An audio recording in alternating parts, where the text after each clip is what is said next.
प्रदेश की आर्थिक राजधानी इंदौर में संभागायुक्त दीपक सिंह ने संभाग के अंतर्गत आने वाले सभी जिलों के कलेक्टरों की बैठक बुलाई है। जहां इस बैठक में संभागायुक्त ने आवश्यक दिशा निर्देश दिए हैं। बैठक में संभागायुक्त ने सीमांकन, नामांतरण और बंटवारे के प्रकरणों के साथ साथ सिकल सेल पर मंथन करते हुए निर्देश दिए हैं। देखिए ये खास रिपोर्ट।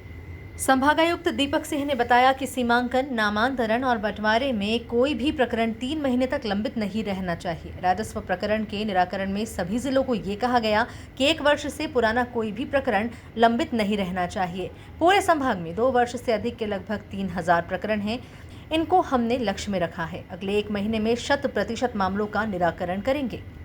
इंदौर संभाग के सभी कलेक्टर्स और सीओ जिला पंचायत की आज कॉन्फ्रेंस आयोजित की गई है, जिसमें मुख्य रूप से जो चर्चा के विषय रहे हैं, एक तो जो आकांक्षी ज़िले और आकांक्षी विकास खंड हैं, वहाँ पर जो विकास के कार्य चल रहे हैं। जैसे आप अवगत हैं कि अभी विगत दिनों मध्य प्रदेश शासन के द्वारा धार, खंडवा और बड़वानी ज़िले को गोल्ड मेडल से सम्मानित किया गया है।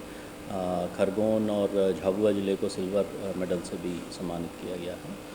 हमने जो राजस्व विभाग के विभिन्न जो कार्य हैं, जैसे सीमांकन, नामांतरण, बंटवारा, इसमें हमारा प्रयास ये है कि 3 महीने से अधिक का कोई प्रकरण लंबित ना रहे, सभी ज़िले सुनिश्चित कर रहे हैं। इसके साथ ही राजस्व प्रकरणों के निराकरण में सभी ज़िलों को ये कहा गया है कि 1 वर्ष से पुराना कोई भी प्रकरण लंबित नहीं रहना चाहिए। अभी पूरे संभाग में हमारे 2 वर्ष से अधिक के लगभग 3000 प्रकरण हैं।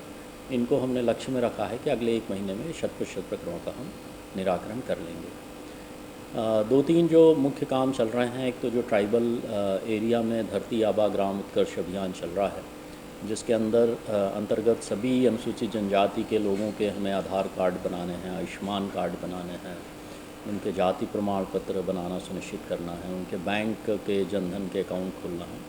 तो उसमें हम लोग सैचुरेशन के लिए कार्रवाई कर रहे हैं। सभी ज़िले उसमें बहुत ही तत्परता से काम कर रहे हैं और लगभग 90% उपलब्धि ऑलरेडी हम लोगों ने कर ली है। प्रयास ये है कि अगले 1-2 महीने में हम इसको 100% अचीव कर लें। संभागायुक्त दीपक सिंह ने कहा कि सिकल सेल से प्रभावित लोगों को चिन्हित करना है, उन्हें पेंशन के साथ साथ उपचार की व्यवस्था करना है। इसके लिए पूरे संभाग में तत्परता के साथ काम किया जा रहा है।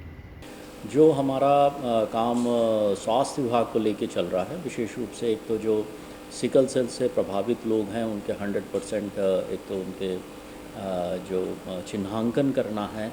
चिन्हांकन करने के बाद जो उसके बीमार मतलब उससे ग्रसित हैं, उनके डिसेबिलिटी सर्टिफिकेट बना के उनको निराश्रित पेंशन देना है। साथ ही उनके उपचार की भी व्यवस्था करनी है। उसके लिए पूरे संभाग में बहुत ही तत्परता से काम हो रहा है। हम लोग अपने पूरे संभाग के जो सुदूर अनुसूचित जनजाति बाहुल्य विकास खंड हैं, वहाँ पर हेल्थ कैंप आयोजित कर रहे हैं। तो अगस्त के महीने में हम लोग ये कैंप शुरू करने वाले हैं। नवंबर तक लगभग 30 कैंप्स हम लोग आयोजित करेंगे। इसमें हमारे government medical college, private medical college, जो जिला स्तर पे CMHO, सिविल सर्जन की पूरी टीम होती है हेल्थ डिपार्टमेंट की, और साथ ही जो यहाँ पर प्राइवेट हॉस्पिटल्स हैं, प्राइवेट डायग्नोस्टिक सेंटर्स हैं, उनका सहयोग भी हम ले रहे हैं।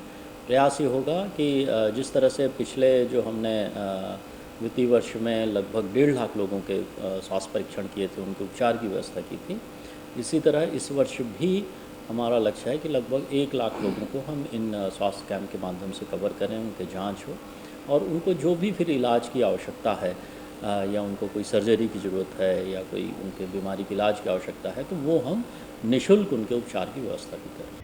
इंदौर में संभागायुक्त दीपक सिंह ने संभाग के अंतर्गत आने वाले सभी जिलों के कलेक्टर्स की बैठक बुलाई है, जहां इस बैठक में संभागायुक्त ने आवश्यक दिशा निर्देश दिए हैं।